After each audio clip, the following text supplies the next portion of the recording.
If you are constantly thinking about something that you wish you had, or someone that you wish you were with, or something that you want, if you're constantly thinking about some place, whatever that thing is that you're drawn to, it's always on your mind. You wake up thinking about it, you fall asleep thinking about it. It's important to you. The reason it's important to you is not always love. It's not always because you genuinely are like super into it. Sometimes the reason that you can't stop thinking about it is because it is something that you want that you don't currently live with. You don't currently have. And maybe you're jealous about it, or else maybe even you are escaping with it. Reality is hard, and you are running to that thing to escape. I have done this a lot in my life. I have a little tiny cabin in the woods that I run away to mentally. There are things about a little tiny cabin in the woods that I genuinely would love, and there are things about the little tiny cabin in the woods that are more a fantasy. For instance, I use the internet every single day, and a little tiny cabin in the woods is going to be kind of maybe not as good of internet as I am used to. So, is it really realistic? We often think, oh, I think about this person all the time, so obviously I'm in love with them. But it might just be limerence. It might just be, you know what? I am crushing on this person because it helps me escape. It helps me get away from maybe the negative relationship I'm in, or that I'm alone. It makes it so that I can think about a happier thing than how I actually feel in my day-to-day life. You think about this wealthy life, or this person who's got a lot of money, and you wish you were more like them. You wish you had the things that they had. And in actuality, do you want all of those things, or is it some of the things? In reality, is it maybe more that you are struggling, you are having a hard time, and their life looks so much easier? Sometimes it's not positive motivation that motivates us. We deceive ourselves. We lie to ourselves and say, yeah, I want this thing so bad, I think about it all the time. And in actuality, it's an obsession. The reason that gambling is so big, sports is so big, video games are so big, the reason that there's a ton of, escapism into TV shows, movies, books, you can name almost any hobby, and there is an extreme version of it that is escapism. There is a throwing of oneself toward that instead of paying full awareness to your own real, actual reality. Wanting someone else's life, wanting someone else's relationship, wanting someone else's money, wanting someone else's house, someone else's car. You're wanting that possibly not because you actually love it. And it's important not to lie to yourself. I have had to do that multiple times in my life. Say to myself, oh, I'm doing this thing. I am choosing escapism instead of confronting reality. And when you can accept that, and when you can look at the thing that you're running from and start dealing with that thing instead of pouring so much of your emotional and mental energy into running away from it, into avoiding it, into pursuing something that's not even really part of your life, it can help you. Now, that doesn't mean don't have goals. That doesn't mean don't have dreams for the future and hopes, and, don't fall in love with someone, who hasn't noticed you yet. Understand the difference between I'm totally into this person and they not only don't know I exist, but I keep looking for hopes and hints that they care.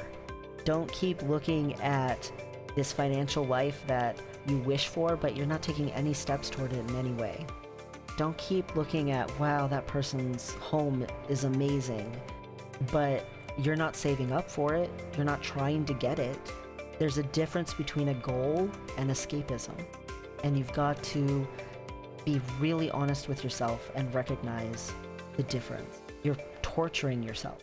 By not being real with yourself and not making changes in your life, you're keeping yourself from the very thing that you want. You're keeping yourself from the very thing that would help you. The longer that you stay in that daydreaming state and that place of fantasy, that magical thinking, the more you're not living in reality, and the more that you're missing opportunities to get closer to something that would improve your reality. Magical thinking is actually not helpful.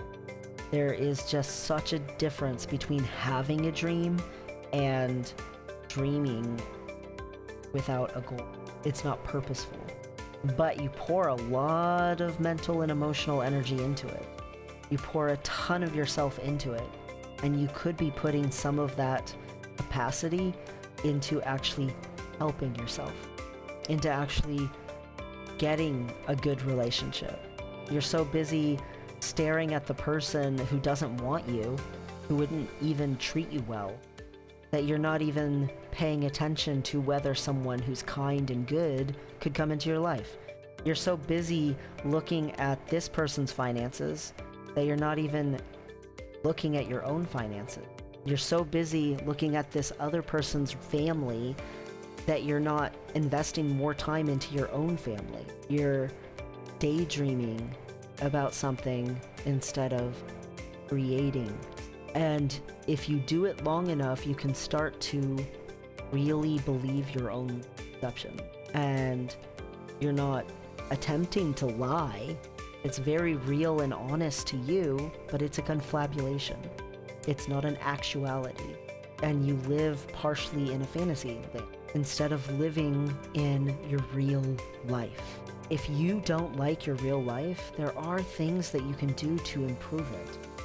Even when it feels like that's so out of touch, you have no idea what my life is like. When I struggled with depression before in the past, there was no option out of it that I could find. There was no medication I could take. There was no lifestyle I could lead. I was depressed at all times. And it turned out it was a hormone imbalance and it was a health condition. And when that was fixed, the depression was fixed. It was like having a magical cure. And there's not an actual magical cure for depression, but, you know, for me, that's what it felt like. I could not do anything to improve myself in any way when it came to depression for decades of my life. And it wasn't even my own fault. It wasn't even like I had had an option about it. Whether I knew it or not, it wasn't actually on me, but I felt like it was on me, and I just avoided life a lot. I avoided reality a lot. When the thing that helped me in the long run was something that was based in reality. I ran away from my health problems for years. I would not go to the doctors, and I thought this is just part of life, and I instead daydreamed about what I wished life was like instead. And it turned out those health problems were caused by the same things the depression was. I had a disorder. And once my hormones were treated, hey, I can be a functional, normal human being again. Reality is what helped me. When I finally started going to see the doctors, when I finally stopped avoiding going to the doctors, is when I finally started to get some help.